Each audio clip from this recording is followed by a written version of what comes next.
Hey guys, Grant with Nicks Handmade Boots, and today we're going to be talking about our work leathers. What? There's so many of them. These multiplied like rabbits. First things first, let's talk about what a work leather is. If you want to know more about work versus heritage boots, take a look at this video where we talk about the two differences.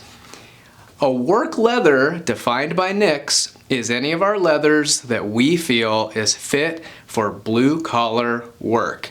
Any leather that we're confident saying is up to the job, up to the task at hand, a leather that you can wear outdoors in most conditions and not destroy. Now keep in mind, all of the leathers that we offer, even if they're under the heritage section, are all full grain leathers. They're not gonna break on you, they're not inferior. We just wouldn't recommend them if you're asking us, hey, I swing a shovel for a living, I'm fighting fires, I'm standing in a mud hole all day, what leathers do you recommend? We're gonna recommend our work leathers. So let's talk about what all these work leathers share in common. They share in common durability. They're all 7 to 8 ounces. They all have a smooth versus rough out option. They're all struck through, meaning they're colored on both sides. And they'll probably all look the same when it's all said and done. When the boot's fully broken in, when it's been covered in grease and oil, they'll probably look more or less the same. Now the differences in these leathers is really what can be seen and what can't be seen. What can't be seen is how they're tanned. Some leathers have more oil infused in the tanning process, which makes them more supple. Some of these leathers have more of a finish coat on them, which gives them a more sheeny look on the surface, but maybe a little bit more dry on the backside. Some of what you can see, for example, in these black samples, is you'll notice that the coloring differs slightly based on the tannage and based on what top finish the tannery adds. These are 3 black leathers. They all look slightly different, and we'll talk about why they're different in a minute. So now let's go through them one by one. First is the classic MaxSupport black. This is the smooth and the rough out. 1964 Easy Break-In Black. Hey, that one's new. Smooth and rough out. The Nicks WeatherShield Black. Smooth, rough out. The classic MaxSupport Walnut. The 1964 Easy Break-In Walnut. Classic MaxSupport Chocolate. 1964 Easy Break-In Chocolate, 1964 Brown, Nicks WeatherShield Brown, and Nicks Tan Distressed 1964. Here at Nicks Handmade Boots, we really have 3 different work boot series. The classic MaxSupport, you can see black, walnut, chocolate. Our 1964 Easy Break-In, black, walnut, chocolate, 64 brown, and distressed tan. And we're thrilled to be introducing 2 new leathers, the WeatherShield Nicks leathers in black and brown. First, let's talk about the classic MaxSupport leathers. These are really what we're known for. If you've been with Nicks for 20, 30, even 40 years, you're very familiar with our black, walnut, and our chocolate. You'll notice that these leathers don't have a lot of oil in them. They're fairly dry leathers, so they can be a little bit stiff to break in, especially the chocolate. Next is the 1964 series. We launched it with our brown, and now we're excited to introduce it in all 4 colors. The 1964 Easy Break-In is really for those that don't want to fight any break-in from the MaxSupport series. These leathers are already infused with oils and waxes from the tannery. It's as if they are pre-oiled or pre-greased, so you're really not going to be fighting the break-in. The last series is the Nicks WeatherShield. We're offering it in black and also in brown. This leather is actually infused with silicone in the tanning process So as you'll see here in a few minutes, when you dip this in water, you'll see that it repels water beautifully. So now that we've explained the three categories, MaxSupport, 1964 Easy Break-In, and the Nicks WeatherShield, we're gonna put these to a test so you can kind of see how they repel water, you can see how they take on oil, and we'll even do some scratch testing so you can kind of see how they behave.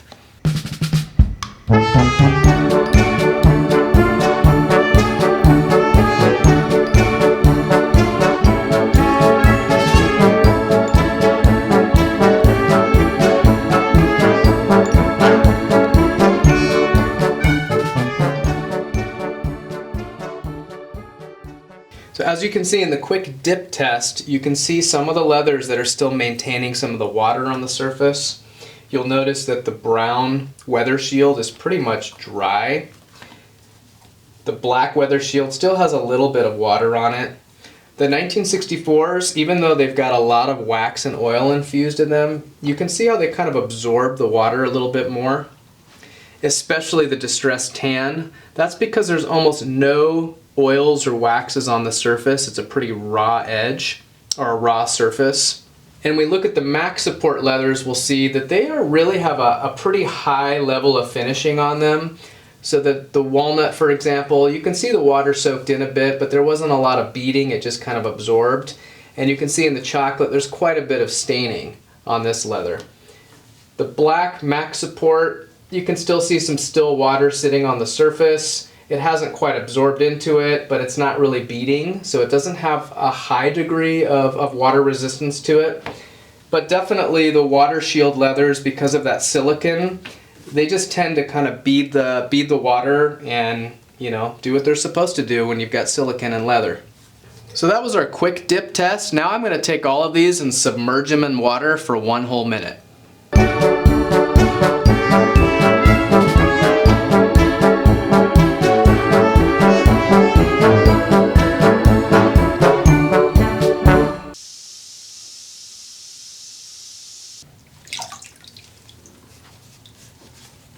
So that was our submerge test. We put the leathers in the water for 1 minute, allowing the water to soak into them. And again, you can definitely see on the black MaxSupport, you can see some still water on the surface. You can see on the walnut MaxSupport, it pretty much absorbed all the way into the leather. And the chocolate MaxSupport, more or less the same. The 1964 series, about the same. You can see a bit more water on the surface compared to the MaxSupport. Here on the walnut, we've got almost a similar result. On the chocolate, there's an interesting pattern here. Perhaps this didn't get fully submerged. It may have gotten stuck next to this one. But you can see it did saturate the backside. And you can see again on the tan 1964, I mean, it's a pretty clear line there. There's no still water on here. And again, that's because there's no finish on this leather.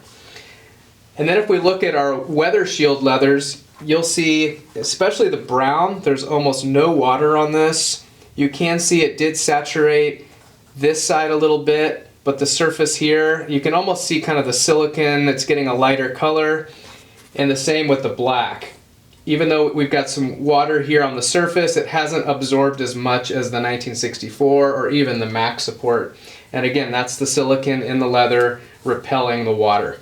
So we've done our quick dip test, we did our saturation test. Now I'm going to go ahead and put some of the Nicks oil on these leathers so you can kind of see what they look like once they absorb oil and grease.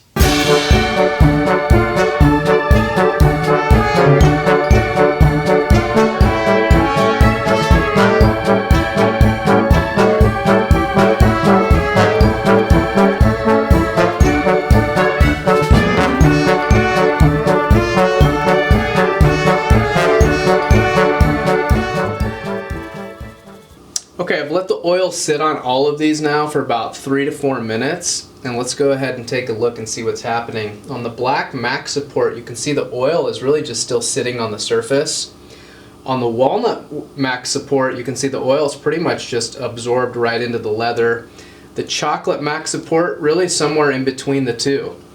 When we go down to the 1964 series, black, walnut, chocolate, 1964 brown, you can see they're behaving very similarly. The oil is still sitting on the surface, and again, that's because this leather is already packed full of oil. The 1964 Distressed Tan, you can see it absorbed it right away. Again, there's less oil in this tannage and there's less of a top coat, and that's why it's just thirsty and it's going to pull in whatever oil you put on there.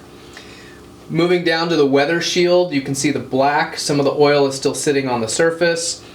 On the WeatherShield brown, most of it absorbed in pretty well. Now I'm going to go ahead and wipe these off.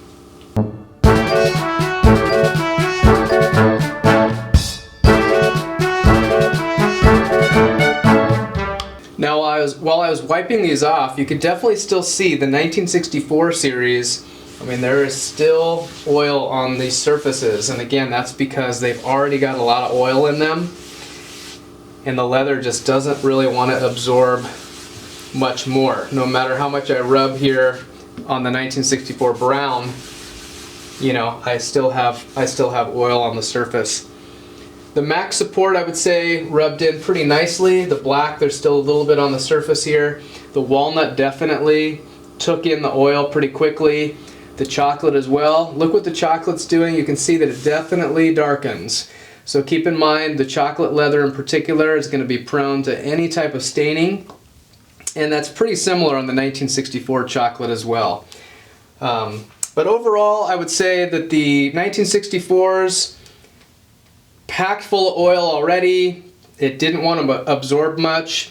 The MaxSupport, fairly dry tannages, so it took the oil in right away.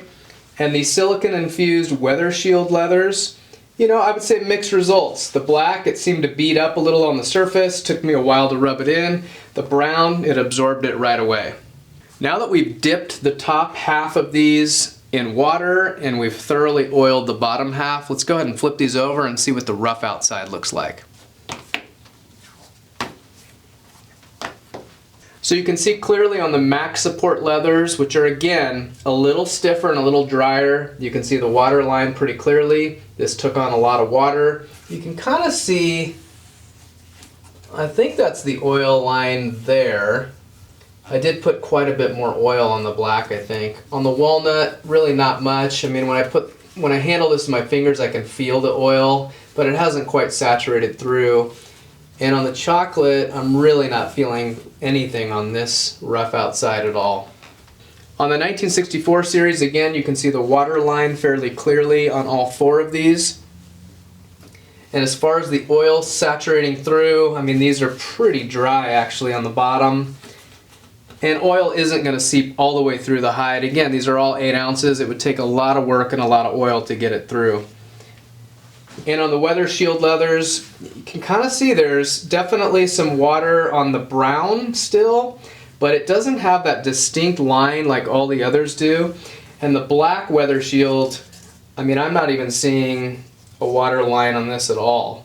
So again, the silicone seems to be doing its job pretty well in this leather, where on all of these, the 1964s and the MaxSupport, you can definitely see those water lines.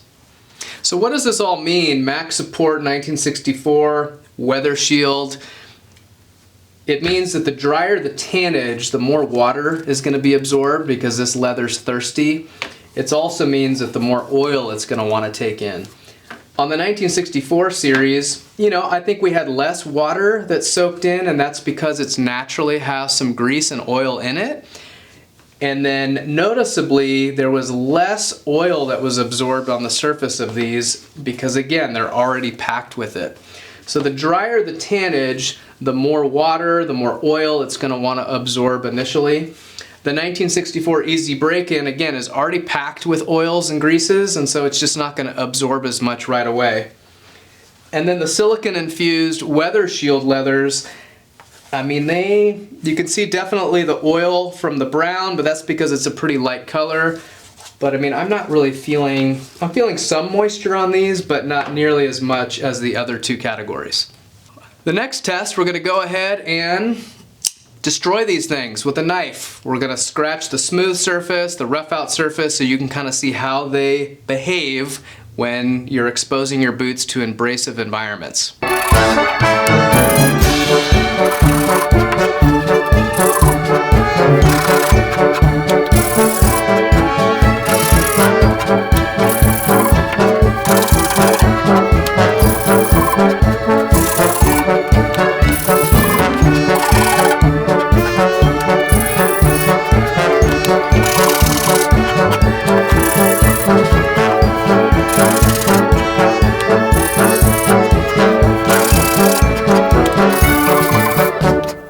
So the MaxSupport series, you can see the black, scratching on there, there's almost no change.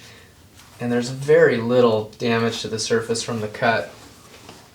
Walnut is the same. You do see some of the coloring start to chip off a little bit, but as far as cutting it, there's nothing there. Chocolate, again, it's got more stain on it, more top finish on it, so that's those lines that you're seeing here. But again, as far as cut resistance, no issues there. And the rough out, the rough out is just durable on this MaxSupport. You can see those scratch lines or those cut lines, but you can rub those out pretty easily. The 1964 series, a little bit more surface distress from the blade, but from a cut standpoint, it's almost identical. Again, the walnut, you're going to see a little bit of that top coat kind of get removed. But that's just a surface scratch, and I put quite a bit of force on that. The 1964 brown, I would say, you can definitely see more of that top coat get scratched off. The tan, I think I laid into that blade a little bit more. You can see that cut fairly deep, but it's really just the top surface. Flipping these around, pretty similar to the MaxSupport. Just surface scratches, but nothing that can't be rubbed out. So pretty similar performance. Again, similar leather, MaxSupport versus 1964, just a bit more oils and waxes. Moving on to the WeatherShield, I would say it scratched a bit more on the smooth side than these other two categories. The rough out though seemed to hold up really well, like you couldn't even see the scratching at all.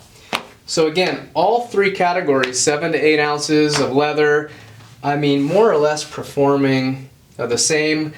The colors that have more coloring, obviously when you scratch it, you're going to see some of that coloring come off. So now that we've dipped these in water, we've submerged them in water, we've put oil on them, we've scratched at them, what does this all mean when it comes to making a decision on which leather to choose?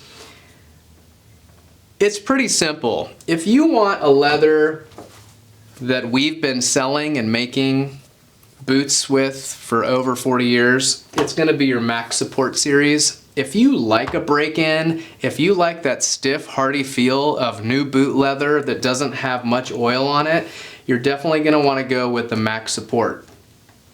If you like the sound of an easier break-in, you would definitely choose the 1964 Easy Break-In. It's already infused with all of the stuff that you're already going to put into your boots. It just makes that break-in a bit more expedited, and it's already packed with oil as we've demonstrated here. If you're in really wet weather conditions and you are submerging your boots in water on a regular basis, then we would definitely encourage you to go with the WeatherShield leather, as again, that added silicone is just a property that's trying to get the water out of your boots. So what if you're still uncertain? What if you like the sound of MaxSupport, maybe for the upper part of your boot, but you're worried about the break-in on the lower part? Under our MTO work boots, you can actually choose the MaxSupport upper and the 1964 Easy Break-In lower. So you can mix and match these colors, specifically the ones that are the same, the black, walnut, and the chocolate. So after seeing these leathers perform, if you're still uncertain about how to choose, well, here's what I do. Yes, that's the one I was hoping for. As always, thanks so much for watching. We're excited to be rolling out all of these new work leather options for you. As we close out, we'll be showing you some of these new boots with the new leathers. And if you haven't already, please give us a like and subscribe, and we'll catch you on the next one.